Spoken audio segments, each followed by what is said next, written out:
Hey everybody, it's Peter. This is my YouTube channel, Oh For Pete's Sake Stitch, where I share with you what I've been doing in my cross stitch.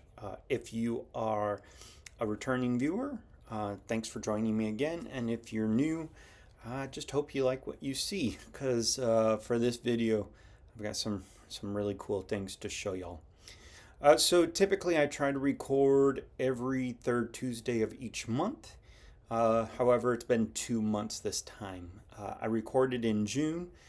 I really loved what I was working on and stitched only one thing for the entire month. So the third week of July, I only had one thing to show.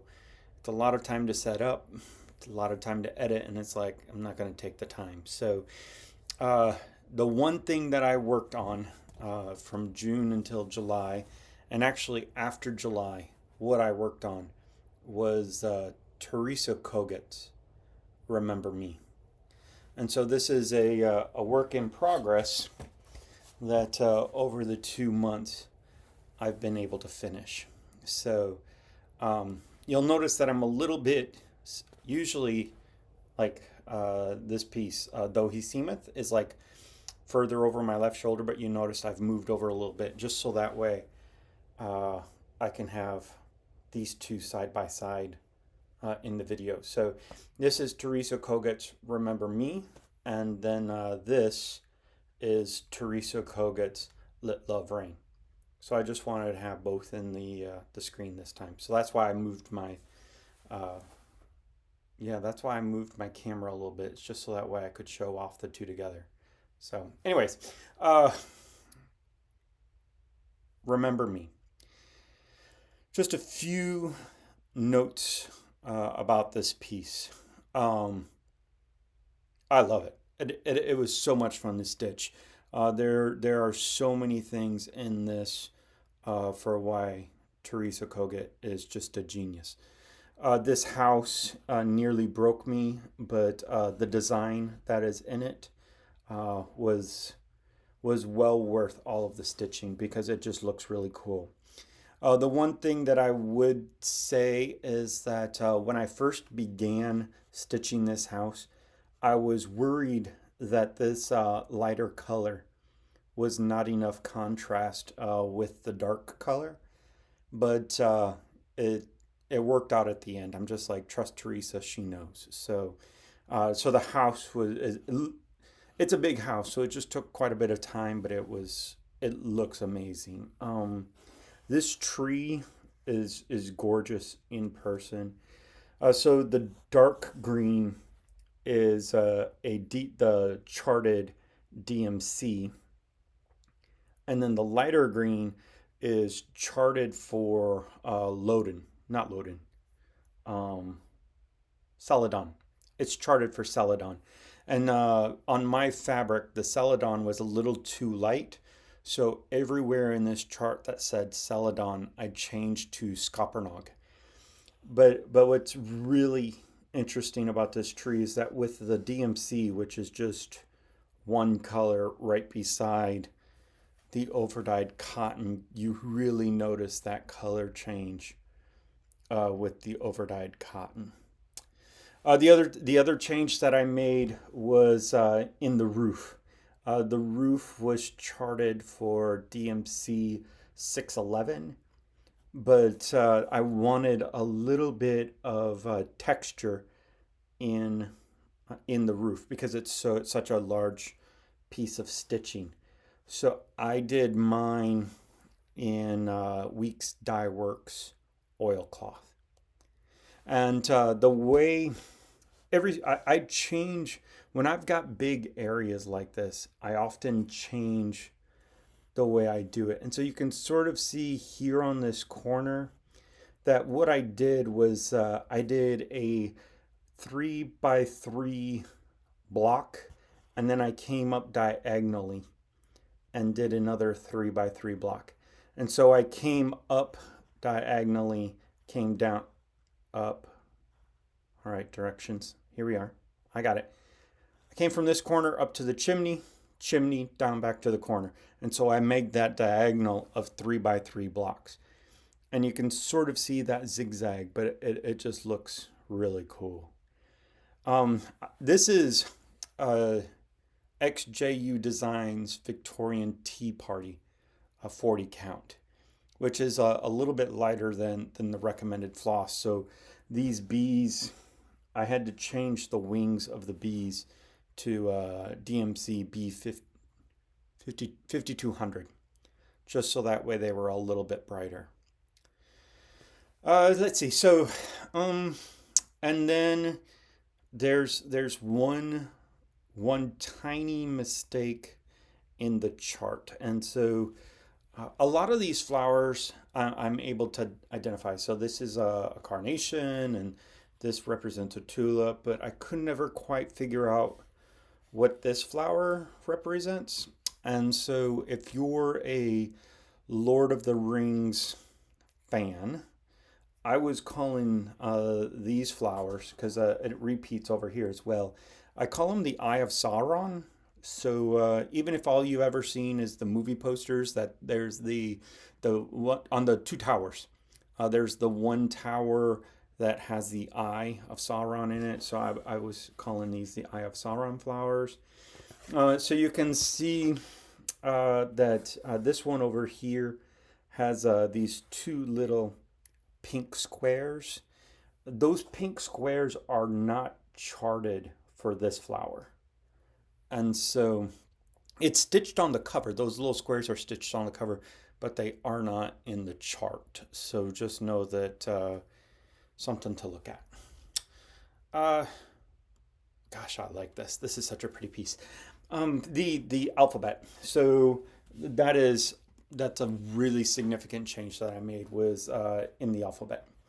So in the chart, you can see that it is an uppercase alphabet, and then the end of it is a lowercase alphabet. And then the year that is in the basket, she writes it as, she says that there's no real significance to the charted year, which is 1791. And so I changed mine so that way it says Dear Aunt Ruby. So I took out the lowercase alphabet and put in Dear Aunt Ruby.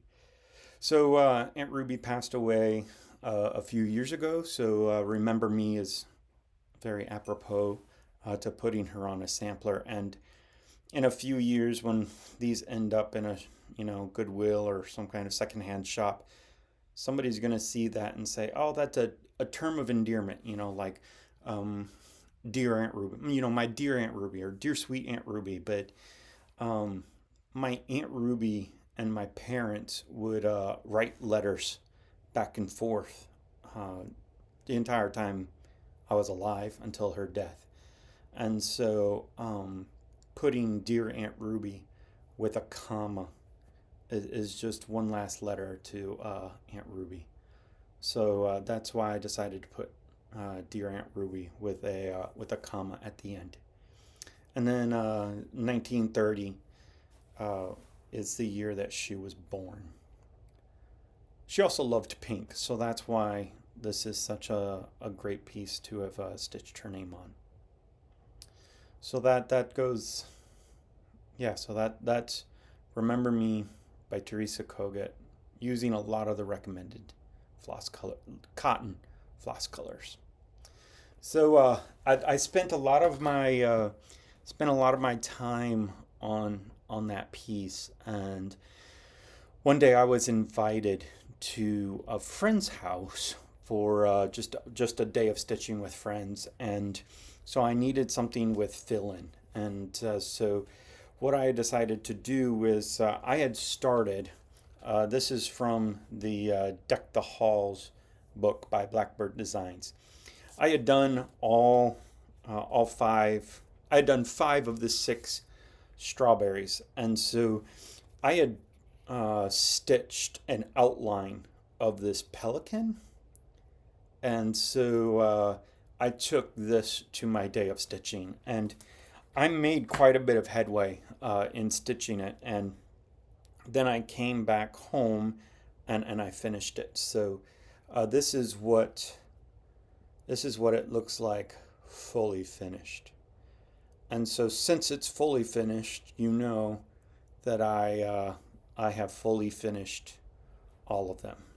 So this one is called Christmas Visitor. And then this one I think is called From Me to Thee. I'll tell you what. So this was a learning curve on where to put. I was worried that the lace that was on top was going to hang a little bit too far. So I wanted to make sure to see all the stitching. So you can see that this was one that I cut out early to make sure that it was all there. So you can see that it's really far down in the tip. And I probably could have moved the template a little bit closer to the top because it just looks a little weird that it's so far down and not as centered. But anyways, so this is From Me to Thee. And this one is called From a Midnight Clear. And then this one is called Christmas Cactus. And then this is the first one that I stitched, and it is called, I think, First Day of Christmas. It's a partridge, so yeah, First Day of Christmas, on the first day of Christmas.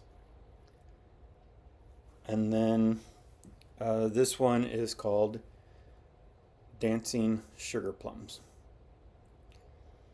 So Erica Michaels, on her strawberries, she's got like a lot of them are like a piece of felt with a button or just a simple ribbon.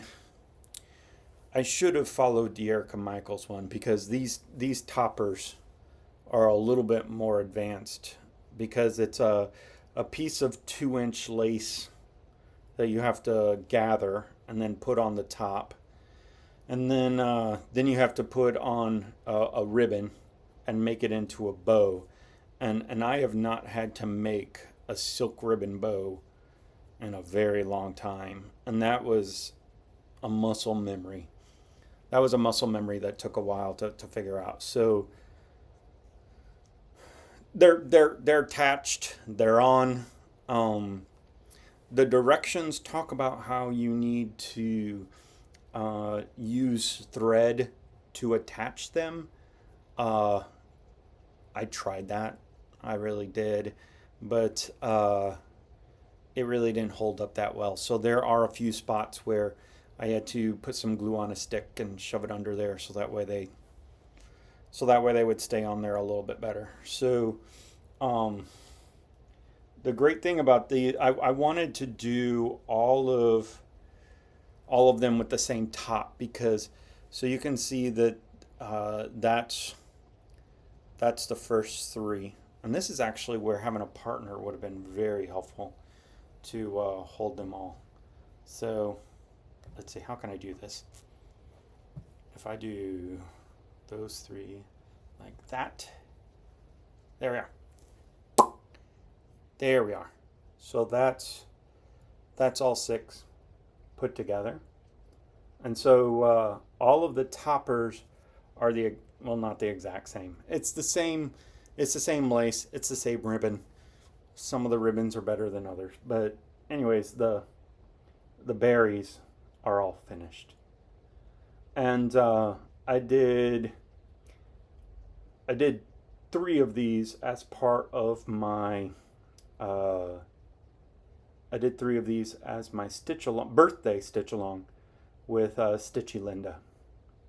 So that's my Deck the Halls berries fully finished, and they're gonna look really cool. I've purchased an antique an antique fruit box that they would ship fruit, in the old days. And so I've got one of those antique boxes that I've got stitching in. And so I'm going to put my strawberries and my pears in the box. So yeah, so that's my 2 that's my fully finishes and my finishes. So I'll show you the next things that I'm working on. The next projects that I worked on were just a small sidestep or a small break from Remember Me. So Holly Jones from Mrs. Jones Stitches and Leah Bloom from Blooming Stitcher. I'm sure all of you have seen or heard of the Blackbird Academy Stitch Along, which is a Facebook group that they put together and a stitch along with monthly quote unquote assignments. And I am a sucker for a Blackbird Designs stitch along. And so we knew that there was going to be a stitch along and that there were going to be these monthly assignments. And so what I decided to do was the stockings. And so this is a 12-month series. And I'm not going to go through each one individually because over the next 10 months, you're going to see each one individually. But just know that it's 12 little booklets, and then each booklet has three patterns in them. So this is let's see, January one. So this is the January one, and so you can see that there's the three small stockings here on the cover. And so back in 2021, I started the stockings thinking that I was going to be well behaved and I was going to do one a month. And I was successful for 3 months. And so back in 2021, I stitched this little alphabet with a schoolhouse, which I think is in the August booklet. And so the first month of Blackbird Academy was an alphabet. And so a lot of people stitched this stocking. And also back in 2021, I stitched both of these. And so this is from the November booklet. And then this one is called Poppy. And I forget, I'll put it along the bottom which ones these are from. So I'll hold them up a little bit longer. But so you can see, and so I am stitching all of these stockings on 32 count with 2 threads over 2. And I am using sort of the called for colors. Yeah, if I've got the called for, I'll use the called for. If I don't, I'll use something close to it. So these are really small. So when I finish a project, I put my threads back into storage. And so I've got several partial pieces of thread. And so something small like this, I can use up some small pieces of thread. So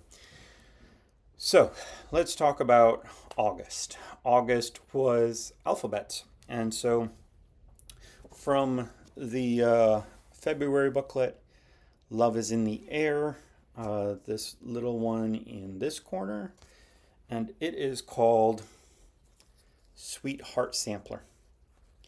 So this is stitched on, let me look at my notes. This is stitched on just Zweigart Light Mocha 32 count using Gentle Art Country Redwood. Since this is a monochromatic, I used a tip from Sherri from Colorado Cross Stitcher, and one time she recommended that if you've got a monochromatic piece, what you can do is you can pick your finishing fabric, or if you've got like rickrack or the what's the funny finishing on the edges of a pillow? Anyways, if you chenille, there we are. Eventually get it. If you've got chenille or a finishing fabric, choose that first. and then find your thread, because you may have more options of thread than you do your finishing materials. Or if you've got a small scrap of fabric, you can use your small scraps of fabrics. So that's what I did. I found one of the fabrics that I have in storage, and then I choose a red based on the finishing fabric. So that's Sweetheart Sampler. This took a weekend, so I had it done in 2 days. I've enjoyed seeing everybody's blackbirds, and so it's like I'm not ready to put down my blackbirds yet. So I went through, I've got each month assigned I've got a pattern assigned to each month. And so I'm like, well, let me look at the patterns that are not assigned.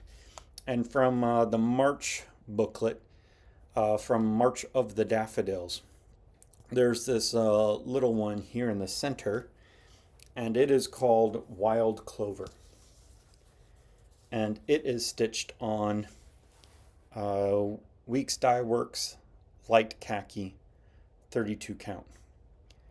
And I did not use the listed flosses.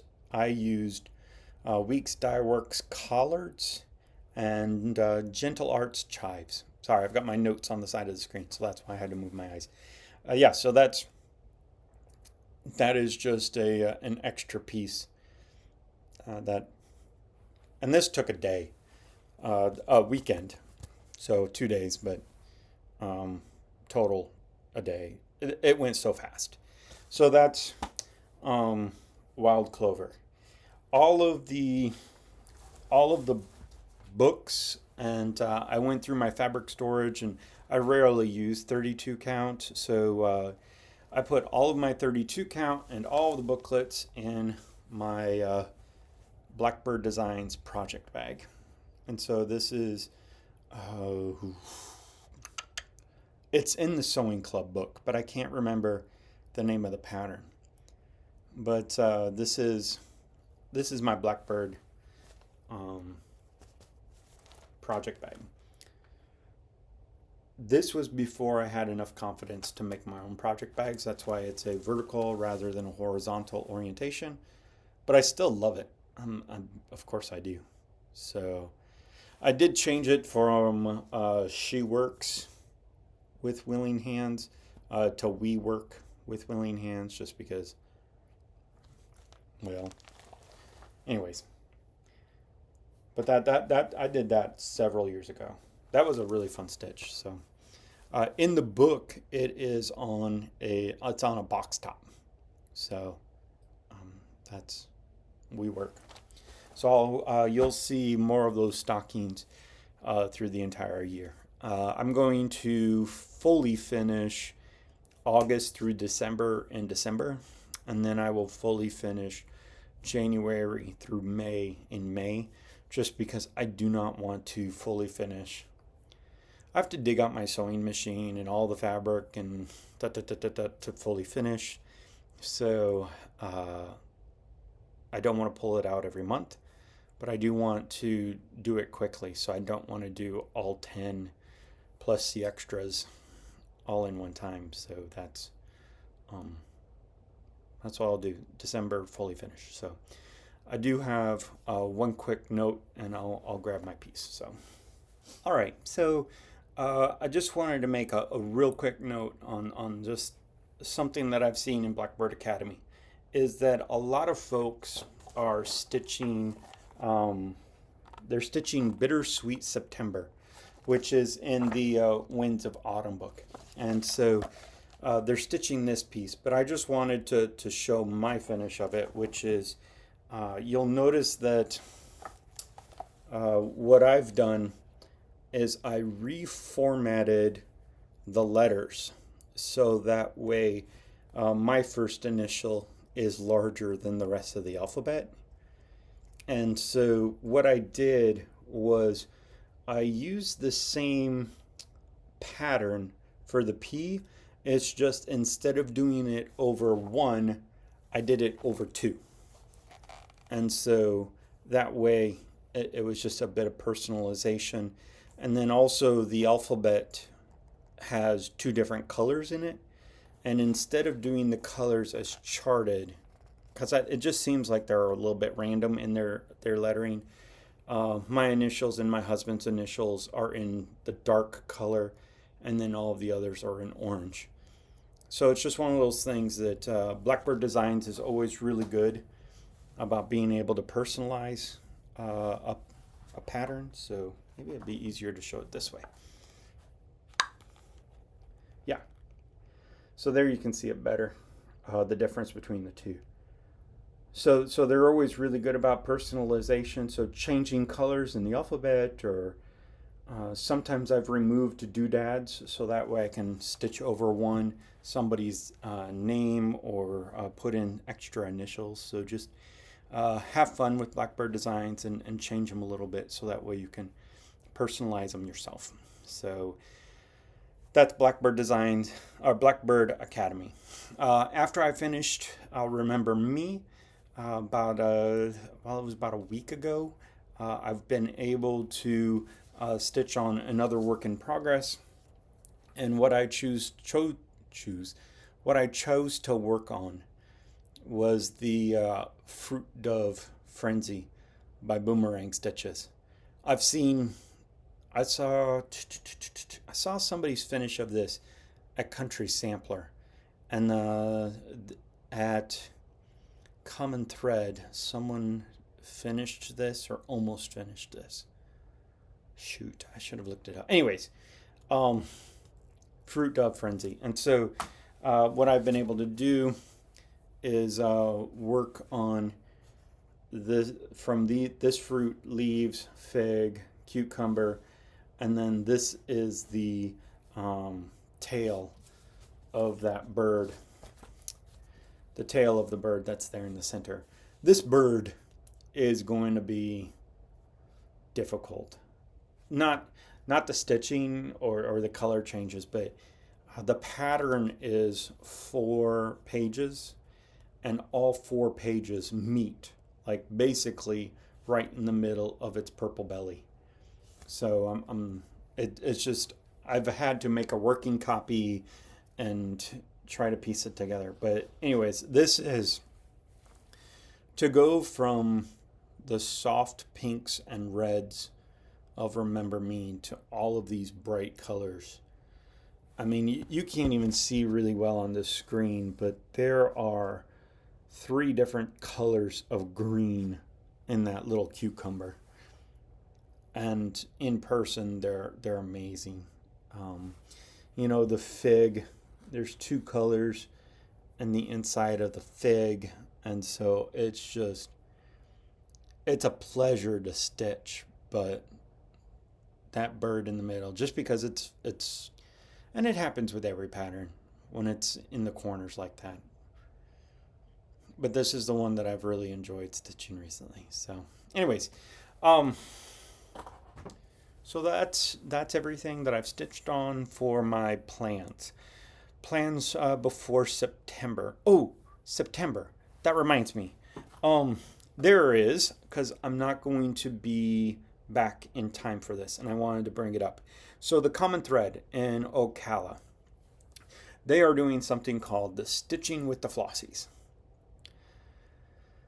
And it is where they have invited Flosstubers to come to a conference center, and there will be an empty chair at a table, and then I don't know whether they're gonna bang a cowbell or a bike bell or xylophone, or I don't know, moo like a cow. That would be awesome. I hope they do that. Anyways, there will be some point where they will make a noise, and then the Flosstubers will stand up and move to another table. So in one day, you get to meet 6 different Flosstubers. So who are these amazing Flosstubers? Well, you got Alicia from Fanciful Flamingo. You've got Chrissy, finally a farm girl, and Stitchy Linda. You've got Denise and Kathy from Because We Stitch. You've got Jessica from Sweetwater Stitcher. And then, this one's an idiot, you got me. Sorry, y'all. So there's 2, 4, 6 of us. I don't know how Linda ended up not being on the list, but she'll be there too. But anyways, registration is going to be on September. Actually, the event is on December 5th. Registration is on September 9th. Let me say that again. Registration September 9th, which is before my next video. And the actual event is on December 5th. So you'll see the information on the Facebook group, Common Thread Facebook group, as well as I think Linda posted it on her Instagram page. I'll put the information here. So yeah, come meet Alicia, Chrissy, Denise, Kathy, Jessica, and me. So I am really looking forward to it, though. It is I make a show of it, but that's just because Linda thinks I'm not excited about it. So I got to keep playing up that thing. But it is going to be a lot of fun to meet folks. Anyways, September is that. And then I'm going to keep working on Fruit of Frenzy. And then every year on December 31st, I make a list of all of my works in progresses. And my list was 5 projects in 2025. And Remember Me is the 3rd work in progress that I finished. And so the 2 works in progresses that I carried over, one is from 2021, one is from 2022. So over the next month, I have to figure out what I'm going to do with that 2021 work in progress, because it's just been there and I didn't work on it at all last year. So I just need to figure out why it's been difficult and how I can get back into the groove with that project. So Fruit of Frenzy and that Straggling Whip. So hope to see you in September. If I don't have a whole lot to show, I may not be back in September, but I'll definitely be back in October. So thanks for joining me, and look forward to catching up with you later. Bye.